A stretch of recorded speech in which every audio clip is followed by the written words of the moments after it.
Assalamu alaikum students. Today I am here, your English teacher, with a completely new topic, and that is letter writing. And hopefully you can see that it's already in your prescribed book, page number 29 and chapter number 22.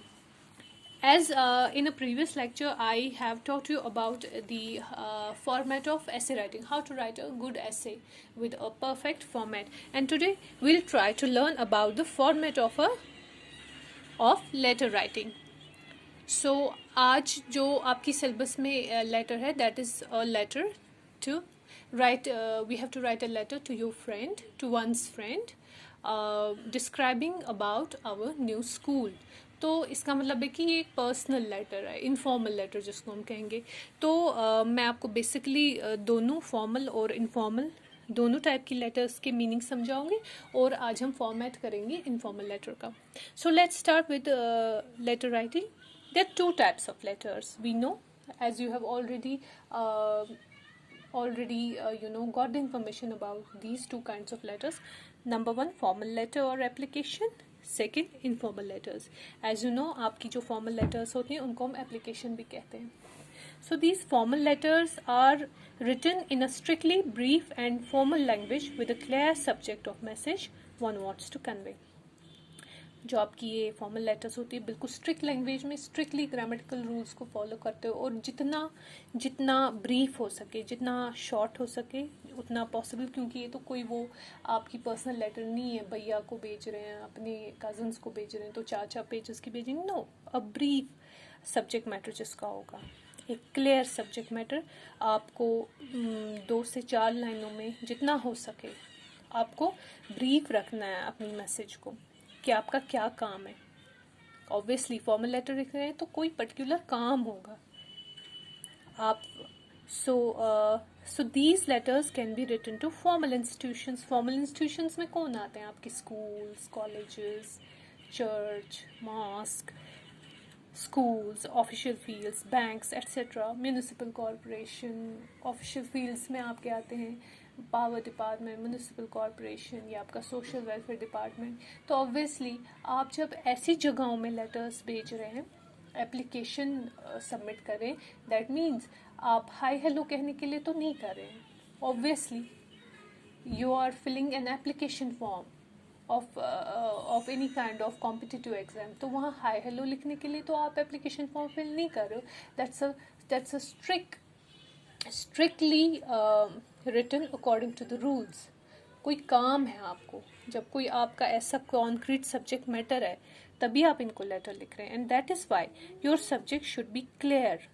Okay, formal language आपका strictly brief होना चाहिए subject matter, written in language बिल्कुल जितना हो सके उतनी brief, उतनी formal और with a clear message, with a clear subject of message one wants to convey.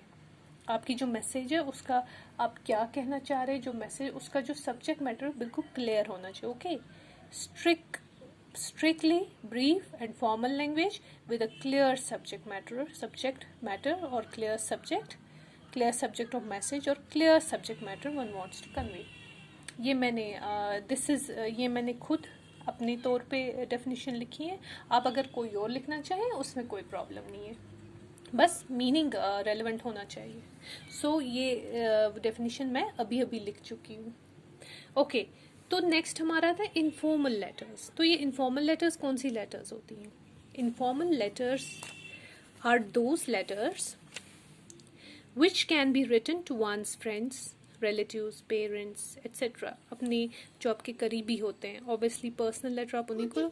these are a kind of personal letters carrying a personal message.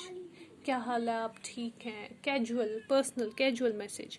It can be written loose subject matter. हाँ, कोई ऐसा obviously अपने friend को ये लिखने के लिए तो नहीं लेटर सेंड करेंगे कि हाँ जी मेरे घर में पानी नहीं आ रहा है, प्लीज़ आप कुछ कीजिए, प्लम्बर को बुलाइए या वाटर डिपार्टमेंट को कॉल कीजिए. ऑब्वियसली ऐसा कोई पर्टिकुलर तो आप बोलेंगे नहीं.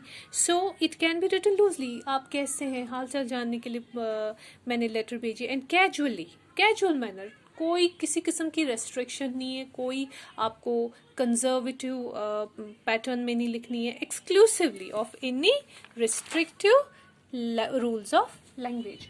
आपका अगर इसमें ग्रामेटिकल भी इधर उधर हो जाए, कोई आपका ऐसा मसला उतना नहीं है।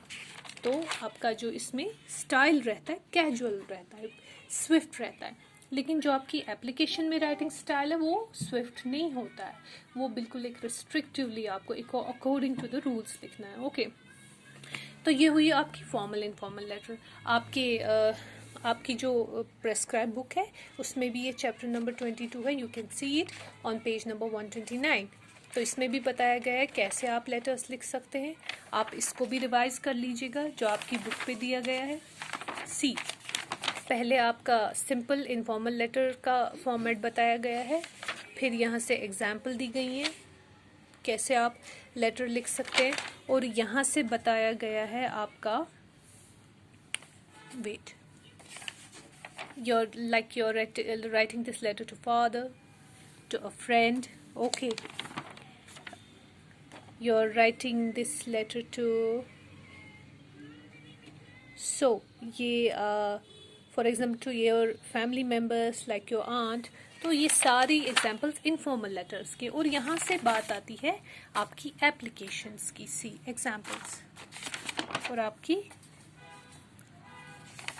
जिससे यहाँ पे फॉर्मल लेटर की डेफिनेशन दी गई किस तरीके से लिखनी चाहिए, और ये है एग्जाम्पल आपकी फॉर्मल लेटर्स की। Application for leave, order for books, for example आप बुक सेलर को एक ऑर्डर प्लेस करना चाहते हैं बुक्स का।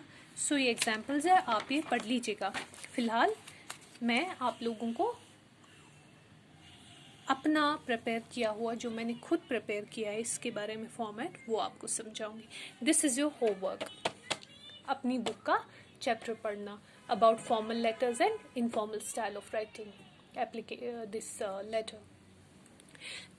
सी, तो जैसे आज आपकी जो आपके दिस सिलेबस में आपकी जो लेटर आज है particularly जिसकी हम बात will talk about particularly this kind of letter, and that is write a letter to your friend describing your new school. आपका एडमिशन में भी न्यू स्कूल में हो चुका है, and now you are writing a letter to your friend. आप उसको describe कर रहे हो कि किस तरीके का स्कूल है, what is my experience, what I have experienced in this new school, about my new friends, new books, new teachers. Okay, so you can see it, informal letter writing. Okay, so it's a personal message, personal writing. सबसे पहले आपको पता है पहले क्या होता था, ये जो एड्रेस हमारा होता था ये कहाँ पे लिखा जाता था, ये लिखा जाता था I'm sorry, this is double D।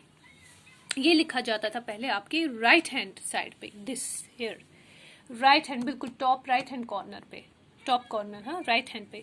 But in सालों में फॉर्मेट चेंज हो चुका है। तो क्या होता था, आपका एड्रेस यहाँ पे होता था, डेट वगैरह होता था, और आपका फिर यहाँ से आपकी हेडिंग डियर फ्रेंड यहाँ से शुरू होता था। सैल्यूटेशन, जिसको हम सैल्यूटेशन कहते हैं, ये आपका सैल्यूटेशन है, सैल्यूटेशन है ये आपका। लेकिन आज क्या होता है, everything comes in a same line. Okay, that is your left hand corner. So this is your address, this is address, and this is your date.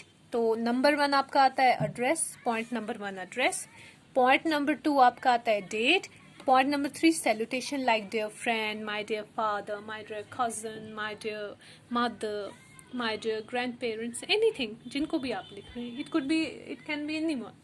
सो आपका नंबर 1 आता है एड्रेस, नंबर 2 डेट, नंबर 3 आपका salutation, और उसके बाद body. Number 4 आपकी यहाँ से बॉडी शुरू हो रही है, दिस इज बॉडी। हाँ, यहाँ से आपका बिल्कुल मैंने कहा एक सीध में एक लाइन छोड़ देंगे आप, आपकी यहाँ से बॉडी शुरू हो रही है। ओके, दिस इज नंबर 4, आपकी यहाँ से बॉडी शुरू होती है लेटर की, बिल्कुल एक लाइन में सब, बिल्कुल आपके लेफ्ट हैंड साइड सब शुरू हो रहा है। तो बॉडी आपकी शुरू हो रही है, और कंक्लूजन फिर आपका पॉइंट नंबर 5 आता है, कंक्लूड कर रहे हैं, convey my regards to all family members. तो और उसके बाद आपका एंड में जो आप अपना एक वो टोकन ऑफ लव जिसको देंगे, लास्ट टोकन आप जिसको नंबर 6 हम बोलेंगे, लास्ट टोकन, हाँ टोकन ऑफ विशेस और लव, योर लविंग फ्रेंड, और आपका 7th योर नेम। ओके, तो ये 5-6 चीज़ें हैं आपकी। ये है आपका फॉर्मेट, जैसे आपके ऐसे का फॉर्मेट होता है, introduction, body, conclusion, and that is distributed in multiple paragraphs. लेकिन आपकी लेटर में क्या होता है, इसमें ये 5-6 एलिमेंट्स का बना हुआ है। The letter writing format is made up of, and particularly we are talking about informal letter, so it is made up of 5 to 6 elements. That is, first we have to write the date, address. Number 2, date. Number 3, salutation, my dear friend, etc. 4, middle part, main, आपकी जो message है, body, और जिसको message बोलेंगे हम, जो message आप देना चाहते हैं, कन्वे करना चाहते हैं। 5th आपका कंक्लूजन या विशेस, जिसको आप विशेस भी कहेंगे, कंक्लूजन या कंक्लूडिंग विशेस भी कह सकते हैं। और देन आपका ये last token, your loving friend and your name, अपना नाम, and the letter ends right now. और आपकी जो आपकी letter, you're describing your new school, तो आप बॉडी में क्या क्या लिखेंगे, अपने अपने तरीके से सब लिखेंगे, अपना अपना personal experience. assume you have been admitted to a new school, and then you'll start showing your experience. Oh my dear friend, see, I'm missing you a lot, but still I'm feeling very good in the new atmosphere, in this new my new class, my new friends, my new teachers, staff is very welcoming, whatever, jaisa bhi ho. It's not necessary that every time school can be welcoming, showing a great warmth. It depends on the attitude, okay? It depends on the energy between the student and his or her school. So whatever your experience is, whether it's bad, whether it's good, जो भी आपका experience होगा आप वो लिखेंगे. If it's bad, you can say it. If it's good, you can say it. If it's excellent, you can say it. If it's magnificent, impeccable, you can say it.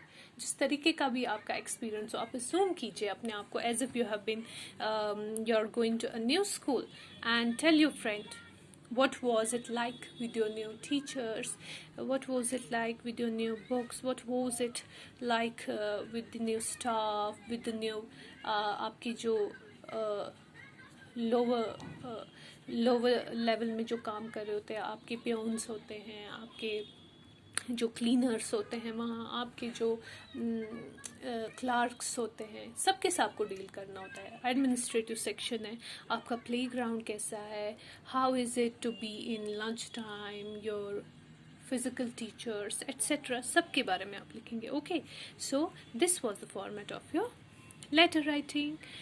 सो ये हुआ आपका लेटर राइटिंग का format. तो इंशाल्लाह बाकी next video में. अल्लाह हाफिज़.